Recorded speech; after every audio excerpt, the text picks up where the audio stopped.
Olá, o assunto de hoje é a inconstitucionalidade de uma lei estadual que instituiu a cobrança fracionada nos estacionamentos privados, como os de shoppings, por exemplo. Um caso que vai valer apenas para o Paraná, mas que abre um importante precedente para que leis semelhantes de outros estados também venham a ser declaradas inconstitucionais pelo Supremo. A Corte já assentou em diversas oportunidades que a disciplina acerca da exploração econômica de estacionamentos privados refere-se à questão de direito civil.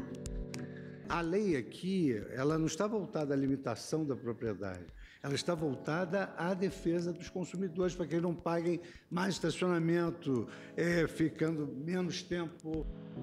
Penso que aqui há os dois vícios. Há o vício formal, no que o Estado legislou sobre a matéria, e há também o vício material. Você vai ver nesta edição o que diz a lei sobre a cobrança em estacionamentos privados. Vai entender melhor a decisão do plenário do Supremo Tribunal Federal e conhecer por que a lei estadual do Paraná foi considerada inconstitucional. A cobrança nos estacionamentos privados, como os de shoppings e supermercados, por exemplo, é um assunto que sempre provocou polêmica. O preço alto é a principal queixa dos consumidores. Você vai estacionar num estacionamento, os caras estão cobrando R$3, R$5 na hora. É muito caro ainda. Pra mim fica difícil, fica pesado. Acho que tinha que ser uma coisa mais em conta, porque a gente não está contando muito com estacionamento aqui, tá muito difícil estacionar, aí por causa dessa falta o pessoal está explorando. Muito caro, em todo quanto é lugar que você vai. Mas afinal, a cobrança é ou não é permitida por lei? Ela é abusiva?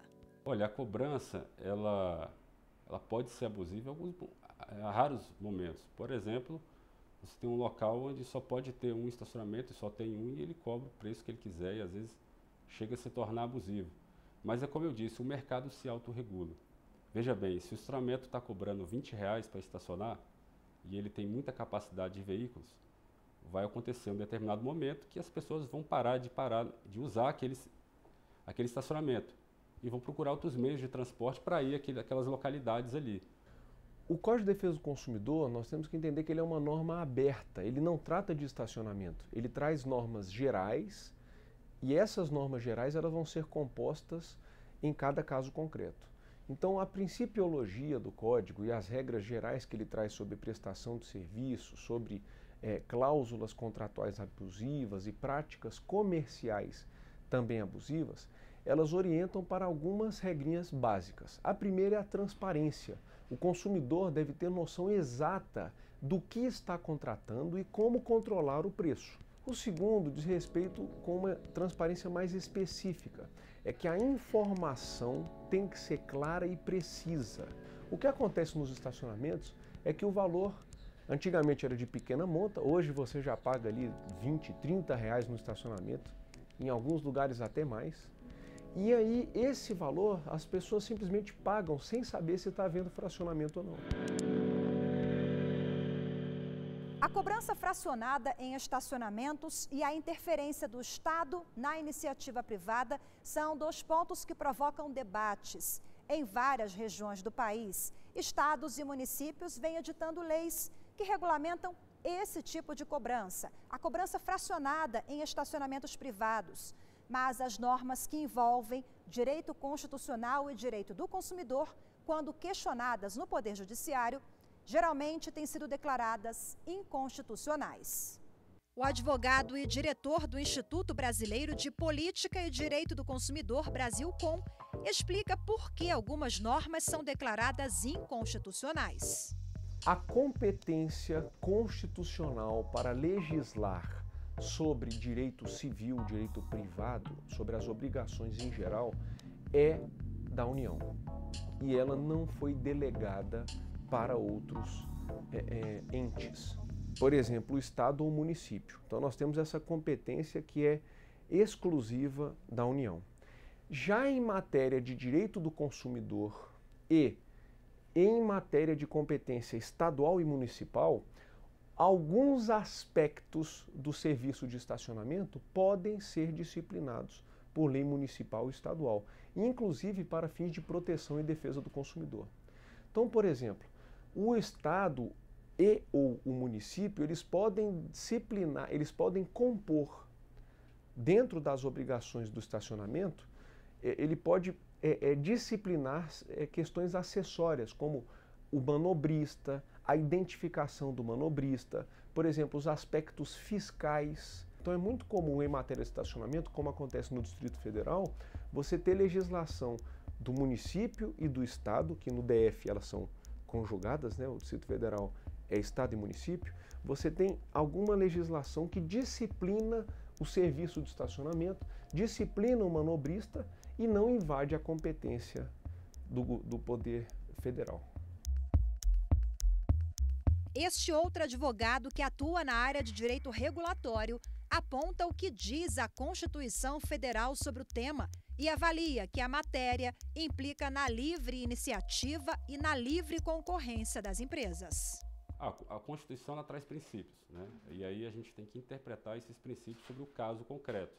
Você forçar uma fixação de preços, você acaba atrapalhando a livre concorrência. Eu acho que esse é o aspecto principal, né, da livre concorrência. A livre iniciativa, eu acredito que ela já é garantida. Você fixar o preço X de uma forma ou de outra, a livre iniciativa está garantida, mas a livre concorrência ela é afetada. Por exemplo, se você tem um estabelecimento já que cobra por hora, não fração de hora, mas uma hora cheia, por hora, uma hora R$10.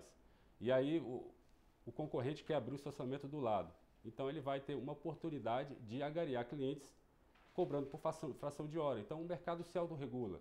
Você permite, para livre cobrança, a forma de cobrança e o preço, que o mercado possa se desenvolver e tenha naturalmente, pela concorrência entre 2, 3 ou 4 empresas, possam regular o preço. E a tendência de mercado, pela livre concorrência, é que o preço vá caindo pela disputa de clientes, né, de consumidores. Então, esse é o princípio que regula o capitalismo, né, do qual a Constituição Federal se filiou. Então, você, por exemplo, querer interpretar isso sobre a ótica do direito do consumidor, isso é um ato extremamente complicado. Por quê? Você não pode simplesmente olhar para o Código do Consumidor e aplicar ele de forma irrestrita. Você não pode obrigar o prestador simplesmente a cobrar de uma forma que você queira. Imaginemos que de hoje para amanhã você imponha todos os estacionamentos do país que eles cobram por fração de hora. Muitos estabelecimentos vão fechar. Nós vivemos em um país de livre iniciativa, capitalista, em que a iniciativa privada deve ser prestigiada, até para que a gente alcance o almejado crescimento econômico. Todavia, a atividade econômica privada ela não é exercida sem limites. Até porque, quando ela é exercida sem limites, ela não atende às finalidades básicas para que ela veio. De que adianta produzir-se bastante, vender-se muito, se essa produção, essa circulação de riqueza, não proteger valores humanos? E um dos valores humanos mais básicos que nós temos é a proteção à vida, saúde e segurança. Onde é que está escrito essas palavrinhas, saúde, vida e segurança? No artigo 6º, inciso 1º do Código de Defesa do Consumidor. O debate sobre a inconstitucionalidade da norma chegou ao Supremo porque a lei do Estado do Paraná instituiu a cobrança em estacionamentos privados de acordo com o tempo de permanência no local. A taxa varia de acordo com a fração de segundo ou minuto para o consumidor. A medida que pode se tornar mais justa para aquela pessoa que passa pouco tempo no shopping ou no supermercado, por exemplo, pode ficar muito cara para quem passa horas nesses estabelecimentos. A Confederação Nacional do Comércio de Bens, Serviços e Turismo foi autora da ação direta de inconstitucionalidade no Supremo. Leis que tratam desse assunto versam obrigatoriamente e objetivamente sobre direito de propriedade. Direito de propriedade que é matéria de direito civil e que, portanto, está na seara legislativa exclusiva da União Federal. Somente a União Federal tem legitimidade para dispor sobre direito civil. O legislador não pode dizer como e quanto o proprietário de um estacionamento deve cobrar pelo uso daquela área. As forças de mercado dentro de uma economia capitalista e dentro de um sistema, né, que autoriza e prestigia o capitalismo, deve incentivar que os estacionamentos e os preços sejam competitivos, concorram entre si, tenham variadas modalidades de cobrança, de modo a que se atenda melhor o próprio usuário daquele serviço. O argumento da autora da ação, a Confederação Nacional do Comércio de Bens, Serviços e Turismo, CNC, foi seguido pela maioria dos ministros.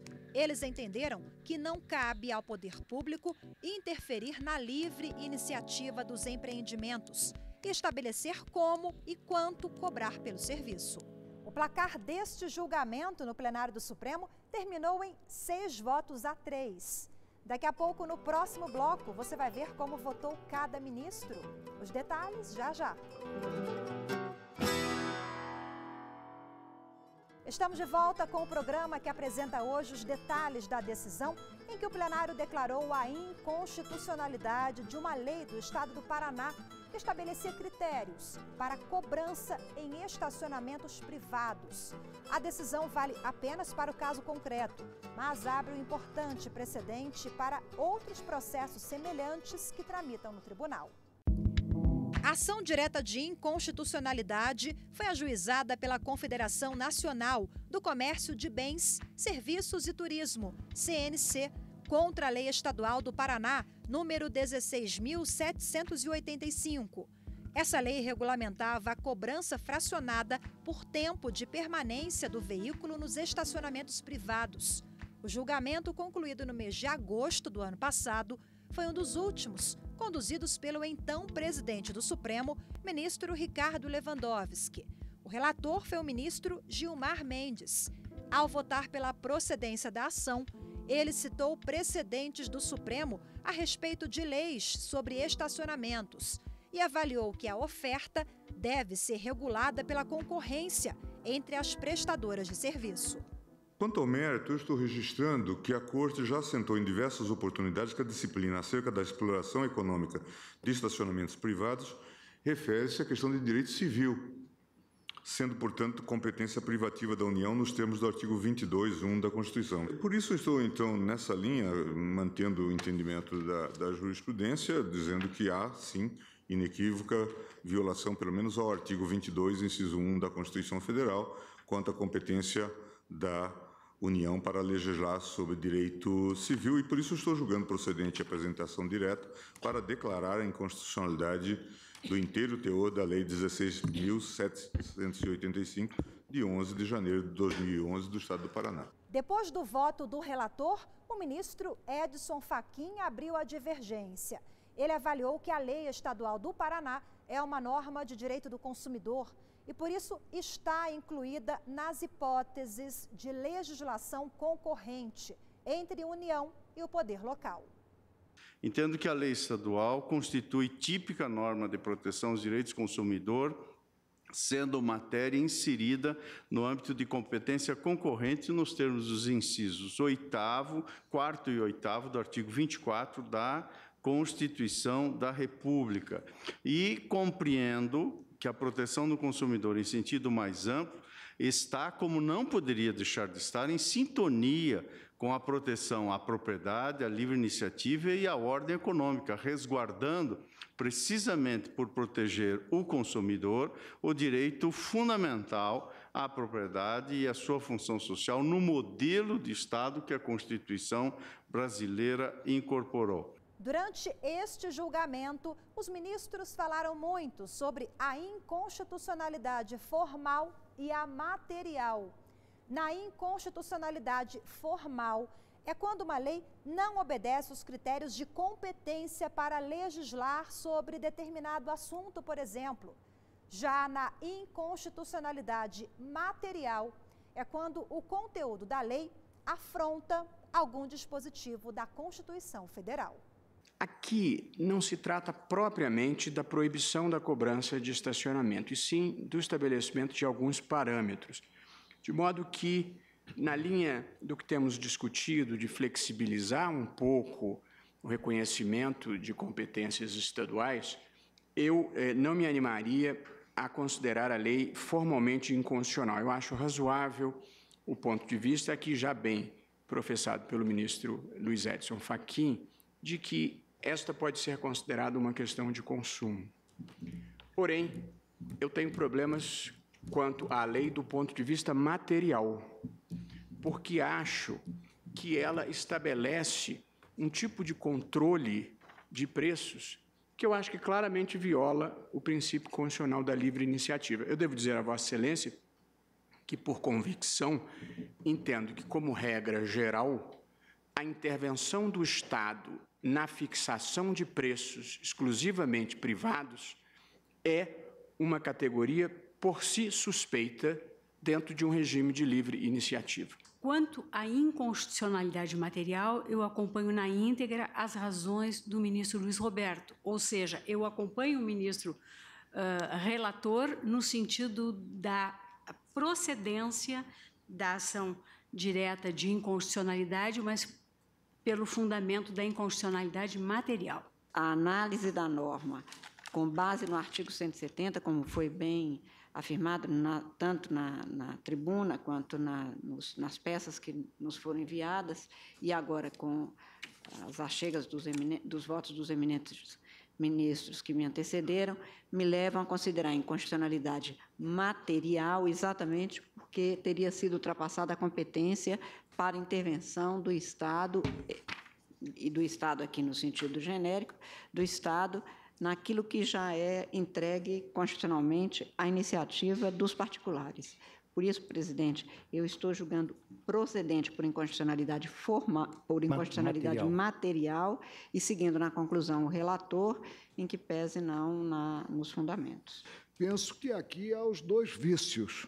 Há o vício formal, no que o Estado legislou sobre a matéria, e há também o vício material, no que houve uma indevida intervenção no campo da iniciativa privada. Por isso, acompanho o ministro relator, Gilmar Mendes, julgando procedente o pedido formalizado na inicial desta ação direta de inconstitucionalidade. Foram 6 votos a 3 pela inconstitucionalidade da lei do Estado do Paraná.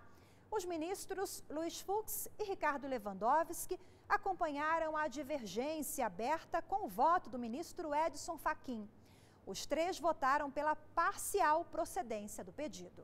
A divergência que há é que, quiçá, aonde há relação de consumo, portanto, relação de massa, o contrato de compra e venda, por exemplo, ele, sem embargo da base que está no direito civil, ele sofre o influxo das regras consumeristas, de modo que há uma espacialidade muito relevante para o governo jurídico das relações interprivadas à luz do direito civil. No caso concreto, a nossa divergência, quiçá seja, no tocante à conclusão, do ponto de vista material, é que eu não depreendi nesta lei fixação de preço. Tanto é, e eu espero que continue Curitiba sendo assim, há preços de estacionamento os mais variados possíveis. Esta lei não estabelece um preço, nem 10 a hora, nem 100. Esse é o campo próprio mesmo da livre iniciativa que a Constituição assegura e não poderá deixar de fazer. Portanto, a nossa divergência é saber se o cálculo do preço que deriva da livre iniciativa pode ou não ser objeto de regulação protetiva do consumidor. Tenho para mim que sim. Quando eu me deparei com esse caso, eu fiz uma abordagem sobre o federalismo cooperativo e os laboratórios institucionais das unidades da federação, e também entendia que é preciso se destacar na lei se ela visa uma limitação da propriedade ou uma proteção ao consumidor. E o Código de Defesa do Consumidor, que pertence à ordem, ao segmento do direito civil, mas é uma lei especial, ele é claro no sentido de que o presente Código estabelece normas de proteção e defesa do consumidor. Então, a lei aqui, ela não está voltada à limitação da propriedade, ela está voltada à defesa dos consumidores, para que eles não paguem mais estacionamento, ficando menos tempo. Considerando que aqui o aspecto prevalente é o aspecto consumerista e não o aspecto civil propriamente dito, eu não vejo uma inconstitucionalidade de caráter formal.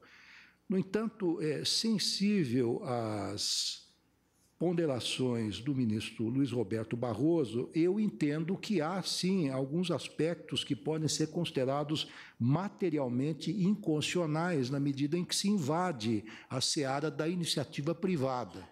E eu me refiro, como já me referi anteriormente, especificamente aos parágrafos 1º, 2º e 3º desta lei.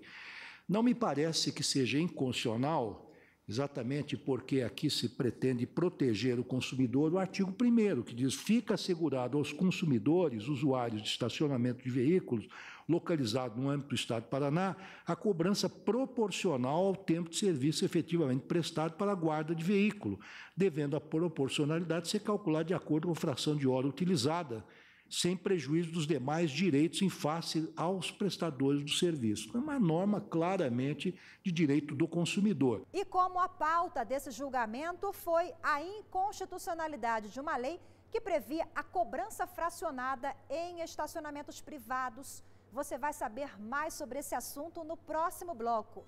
Veja quais são as responsabilidades das empresas que regulamentam esses estacionamentos. Veja também quais são os direitos do consumidor que paga pela taxa do serviço. Os detalhes a seguir. Até já. A inconstitucionalidade de uma lei do Paraná que instituiu a cobrança fracionada em estacionamentos privados é o tema da edição de hoje. Essa decisão do plenário do Supremo Tribunal Federal reacende o debate em torno da legalidade ou não da cobrança. Você vai ver agora quais são os deveres e as responsabilidades das empresas que administram esses estacionamentos. Saiba também quais são os direitos dos consumidores. A comodidade de deixar o veículo no lugar seguro, sem perder tempo procurando vagas em locais públicos, é o que geralmente motiva os motoristas na escolha pelo estacionamento privado. É muito mais seguro. Eu mesmo não venho ao shopping de carro sem estacionar no lugar seguro. Deveria ser mais barato e seguros eles são, né? Mas será que a opção garante mesmo a segurança do veículo e dos objetos? Eles não asseguram nada, quando some som, já aconteceu comigo de sumir som e não foi ressarcido com hipótese alguma. Já teve colegas meus que carros foram roubados no próprio estacionamento, por mais que o estabelecimento devolva, mas é um constrangimento, né, querendo ou não. De uma certa forma é seguro, mas eles não dão garantia nenhuma. Você paga por um produto que eles não oferecem garantia nenhuma. Eles colocam a placa não nos responsabilizando e você tem que pagar. Eu não concordo. O advogado e diretor do Instituto Brasileiro de Política e Direito do Consumidor, Walter Moura, orienta os consumidores e fala sobre direitos e garantias de quem cobra e quem paga pelo serviço.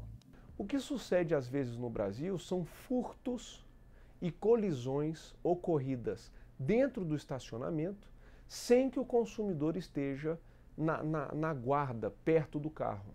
O consumidor saiu, deixou o carro lá e o que pode acontecer muito no estacionamento é uma colisão do veículo. Alguém foi estacionar no carro, na vaga ao lado e bateu. Ou simplesmente eu guardei o carro para que ele estivesse seguro e alguém foi lá, quebrou o vidro e levou um notebook que estava dentro. Ora, nessas duas hipóteses o consumidor não pode arcar com esse prejuízo.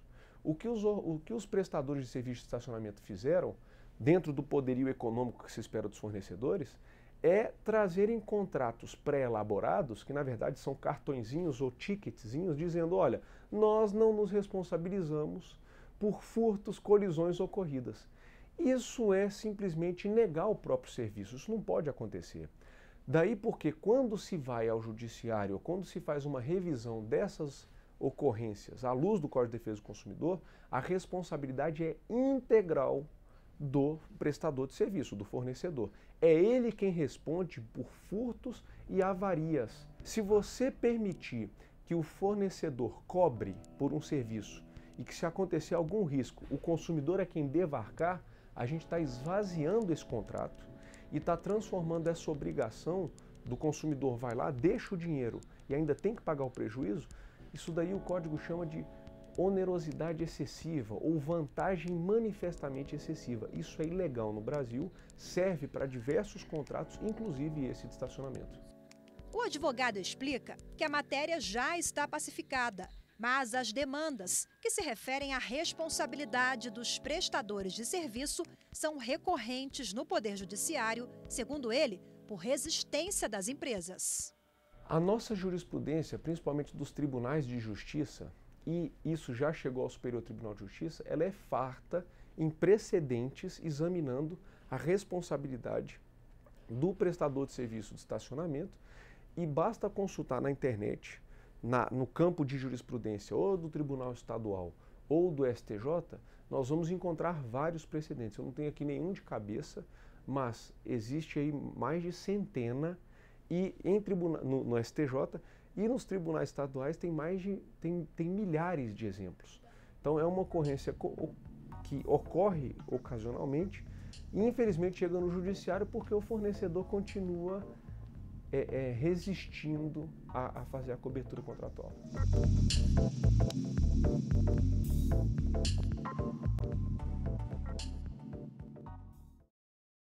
E o programa de hoje fica por aqui. Lembrando que para rever esta ou outras edições, é só acessar tvjustiça.jus.br. Muito obrigada pela sua companhia e até o próximo programa.